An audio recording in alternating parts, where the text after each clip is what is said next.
tokkotti uffe soo hojjechuudhaan dheedheen baay'ee intentionaa ture baay'ee dhugaa rabbii sammuu ijina ta'a ture mana sooyee jala taa'ee oolanii waa meeqatiin fuulli koo sirriin ture sababni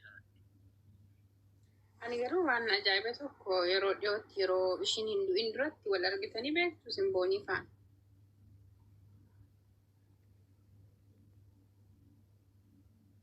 Boonii faana naannoo Maaramiitti wal argine turre beektee baay'ee yeroo ergoo beektaa sa'aatii 11 fa'itti rafti beektaa halkan kan kanarra guyyaa immoo yaa'u istiidiyoo faana qaamnaamnetti waama tokko waama jireenyaa natti haasoftan immoo hojii promooshinii hojjedha beektaa waan akka eebba kitaabaa waan akka eebba beelaa jabaadhu bakka peejii keessiin beeksisaatii Itoophii koratti gadhiin siidii isaa mana hundeetti waan meeqa hojii naasaa turre beektaa torbee shenii yeroo biduutee torbee roobii isaa jechuudha bakka. Yani malee background jiru ishee icciitii ishee maal sitti mattee hin beektu.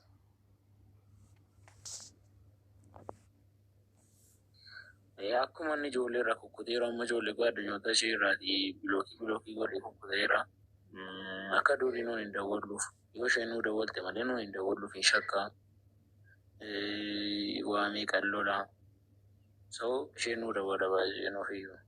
Seet of isheetiin sa'aatii inni hin jirre of isheetiin nu dawwalte malee sa'aatii inni jiru ofis hin dawwaltu hin dawwalluuf. Addunyoota ishee irraa fa'aa kukkuteera. Bilookii godheera bilbila isaanii onlaayinii isaanii harkaa fuudhee waan akkasii fa'aa isaa ture.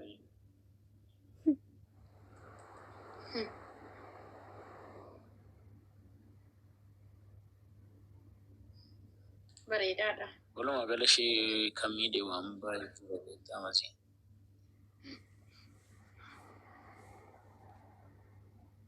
Dhugaan boonii immoo baay'ee lafa irra baay'ee dhugaan boonii dubbachuu moo nama gaafatu maaliifi viidiyoo isheen hojjette koo mucaa kana riskii keessan buusu jettee matu isheenii walumaa galatti guyyaan kun akka inni dhufu ergixanyaan ture jettee matteetti bakka. Guyyaa inni isheenii yeroo Mallas Faawundeeshinii dhaqanii ani harmee koo gararraa ittiin si abdadhaa maatii koo gararraa ittiin si jaalladhaa ani kaniin of ajjeesu gaafan si dhabeedha gaafan si dhabee jiraachuun barbaadu jiraachuus hin danda'u.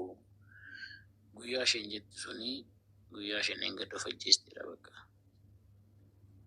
Dabalataan immoo mucaan kun akka inni nama lama wajjin haasa'u silas beekamaadha maaliif interviyuu irratti himateera. Interviyuu hojjete irratti interviyuu gaafatame irratti saarii yoon sinniise jedhee of ajjeeseetti booniidhaan yoon sinniise jedhee of ajjeeseetti awwaanan godhuu wallaalee jedhee waan dubbatee fi mucaan kun immoo jaalala isa sanaan mo'amurraa lubbuu ishee aarsaa gochuu jaalala ishee feettee lubbuu ishee aarsaa gochuu filatte jechuudha. Waan qabatama dhugaan lafa jira baay'ee nuti osuma ofaa namni keenya sirraa gochaabsa malee. Mee obboleessi ishee borii asingaa obboleessa ishee kana wajjin waan tokko haasofni garatti aanatti ceenee yaada. Ammas namoota 90 jala jira. Eda mana sooyyeetti haasaa seenaanii dhufanii jechuudha masiin. Inni kaanan poolisii akkasiidha. Inni kaan qaama akkasiidha. Inni kaanan akkasiidha. Teekistii xinnoonaan barreessanii inni kan silkii kee keessaa naaf kaa'ee lafatii jirtuun dhufaatii naan jedha. Sakaan keessaanis sitti haasaa masii. Asirratti keessumaan sitti haasaa ishee foon boksi. Binaansoof na rakkoon qabu garuu asirratti waa tokko sitti. Ilaa waanuma barbaade maallaquma barbaada maallaqa ijoollee biyya Arabaa caalaa namni qabu hin jirtu. Maallaqallee haa ta'u waan barbaade haa ta'u yeroo haa ta'u dhugaan tala kana biraa akka nafni kale hin beeksa qaamaa wal beektu biyya tokko naannoo tokko mitiisi. Intala kana maal akka taate kaleessas ni beekna. Wannis nyaatanii seenaa wal biraa qabdu hadaraa rabbiin si qabe duubatti hin jeena. Ekkoo maaliif akkas gochaa jiru beekta sababii isheen nama hin qabne sababii isheen firan qabu jettee utuu lubbuun jirtu iyyuu isheen himataa turte. Deemaa viidiyoo ishee keessa seenaa laalaan ani bar firan wayi maatii dhabuu jettee poostii godhattee jirti. Obboleessi ishee kaa'as Dubaayii dhufeeraadhaan inniyyuu dhiira miti ilmi dhiiraa xiqqoon qabdu. Dhugaa obboleetti isaa baasuu dadhabennaan maraataadha. Sigale. Gurbattii ma jechuudha. Sababii gurbattii ta'e wanti biratti hin jiru. Isaaf illee dawwaliiraanii taa'uuf itti galtee miti waan ta'eef kottuu asii kottuu qaama seeraa wajjin wal gargaareetu waan jiru akkamitti akka mucaa kana irratti himati banamuu danda'u kallattii siif keenyaatti ol kottutti hin jedheera. Tikeetii kutateera natti fakkaata tiraanspoortiin Gimbii fi Addis Ababaa gidduu amma sababiin addaa jetti babbadeera beektaa kanatti malee silaa kaleessaas gahaa ture. Har'a tikeetii waan kutate natti fakkaata garuu sila dawwaleera argadheera naan jedheera. Ani baay'ee an sodaa namaan qabu. Guyyaa kootti yoo ta'e immoo an nama Tigraay keessaa, Allamaaxaa Amaaraa Kiliilii keessaa, Jijjigaa keessaa, Ogaaden keessaa, Qabra Daar Qabra Bayyaa keessaa naanna'aa turedha abidda baate. Naan immoo dhugaaf fedhanii yoo waan barbaadan naan jedhanii waan tokko natti fakkaatu waan dantaas akkasii hin qabu. Gaafa siitiif fotoo koo argan rifeensa koo gaafa argan nama salphaa wayiitti fakkaachuu nan danda'a warrana doorsisanitti garuu akka isaan yaadan miti. Dhugaan immoo guyyaa tokko afaan baaftee dubbatti waan hin beeku yoo hin taanaan bukkee ga'uu dudduuban beekuudha. Wamaa takkala dhugaa waaqayyo dhugaan talittii kanaa jechuudha. Nutu sin cina jiraachuudha. Ana utuu nama tokko hin gaafatu. Kan isin ittiin sochooftanii dhugaan tala kanaa barbaaddan. Ani erga fiizikaalitii booniin duutee miti anaa maal tokko nama raachuu wallaalle boohee namummaa keessaa bahee jira already. Dhugaa ishee baruu qabna. Gurbattiin immoo jechuudha as baatee jidduu kanarratti wayii dhugaa boonii naa barbaadan faana bu'e. Jecha tokko nuun laatu taanaan rakkoon isa bira jira jechuudha as gabaabatti. Waan nuti nama sodaachisu hin jiru. Kun siyaasaan duutee miti bara. Hayi nageenya waaqayyo si haa baay'atu.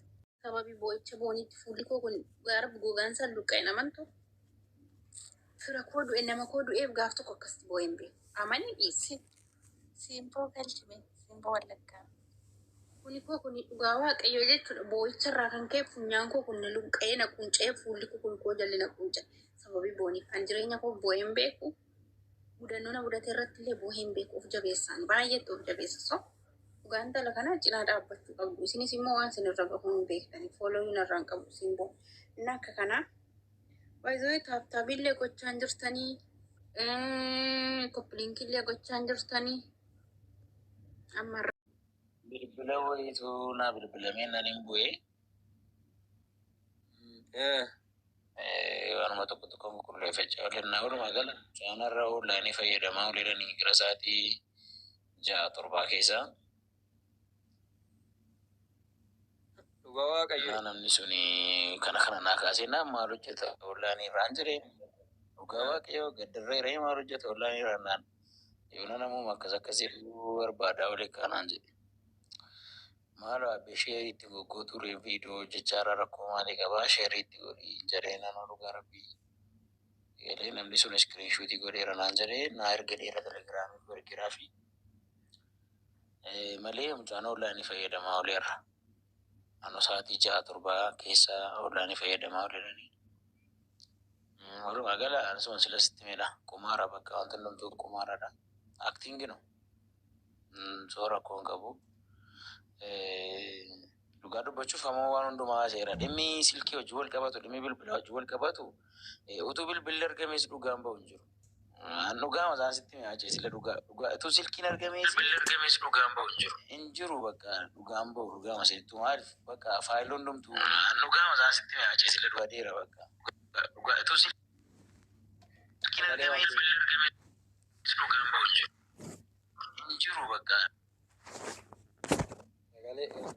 Naa walumaa gala dhugaan bahu dhugaama sittu maaliif bakka faayilii hundumtuu dhugaama isaan sitti mi'aachee sila dhugaa dheera bakka.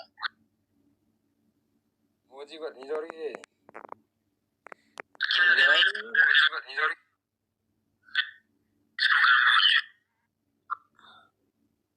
mucaa baay'ee warra raboonii fakkattiin dubbataa raboonii waan qaban garuu mucaan fira dhabuu ishee obboleessa tokko gaarii firoota dhabuu ishee akkas godhe malee afaaniin buusa waan isheen nyaatu.